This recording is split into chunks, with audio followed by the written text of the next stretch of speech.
समाचार अब तक, सत्य का साहस। नागपूर जिल्ह्यातील रामटेक बायपास तुमसर महामार्गावर रात्री 1 ते 2 वाजताच्या सुमारास एका कार व पिकअपच्या धडकेत एकाचा घटनास्थळी तर एकाचा उपचारादरम्यान मृत्यू झाल्याची खळबळजनक घटना घडली आहे। प्राप्त माहितीनुसार पवनी वन विभाग कार्यालयातील क्षेत्र सहाय्यक स्वप्नील जाधव आपल्या वन विभागाच्या कर्मचाऱ्यासह कारने सहकारी मित्राच्या लग्न समारंभाच्या कार्यक्रमाला गोंदिया येथे गेले होते। लग्न समारंभाहून परत येताना रामटेक तुमसर बायपास मार्गावर विरुद्ध दिशेने येणाऱ्या अशोक लीलँड पिकअपला त्यांच्या कारची जोरदार धडक झाली आहे। अपघात इतका भीषण होता की यात कारचा समोरील भागाचा चुराडा झाला असून पिकअपचा मागील भाग वेगळा झालाय। हा अपघात जवळपास रात्री 1 ते 2 वाजताच्या सुमारास घडल्याची माहिती समोर आली आहे।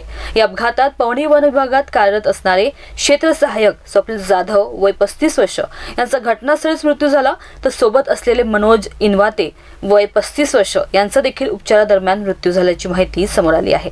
व अन्य प्रदीप सूर्यवंशी वय 35 वर्ष व निकेश कुंभलकर वय 30 वर्ष या दोन व्यक्तींची स्थिती गंभीर असल्याने त्यांना नागपूर मेडिकल येथे पाठविण्यात आले असून घटनास्थळावरून पिकअप चालक हा फरार झाला असल्याची प्राथमिक माहिती समोर आली आहे। घटनेचा अधिक तपास रामटेक पोलीस करीत आहेत। याविषयी आपल्याला अधिक माहिती देत आहेत PI यादव। ऐकूयात। काल रात्री अंदाजन 2-2:15 दरम्यान स्वप्नील जाधव म्हणून आरो आहे, ते पवनी रामटेक हद्दीतले, ते गोरेगाववरून त्यांच्या मित्राच्या रिसेप्शनमधून परत येत असताना रात्री 2-2:15च्या दरम्यान राखी तलाव या ठिकाणी त्यांच्या अल्टो गाडीचा अपघात झाला आहे। त्या अपघातामध्ये ते स्वतः स्वप्नील जाधव हे मरण पावलेले आहे आणि त्यांच्यासोबत 3 मित्र होते, त्यांचे मनोज इनवाते, प्रदीप सूर्यवंशी व नितेश कुंभलकर हे गंभीर रूपात जखमी होते। त्यांना ताबडतोब आपल्या कर्मचारी स्टाफसह PSC रामटेक येथे पाठवून तिथून नागपूरला मेडिकलला रेफर केल्याने त्यांना उपचार तिकडे चालू आहे।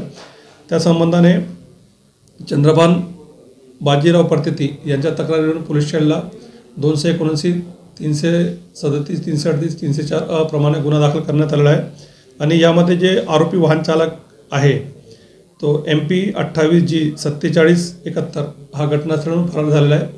त्याप्रमाणे गुन्हा दाखल करून सदर कारवाई करण्यात येत आहे।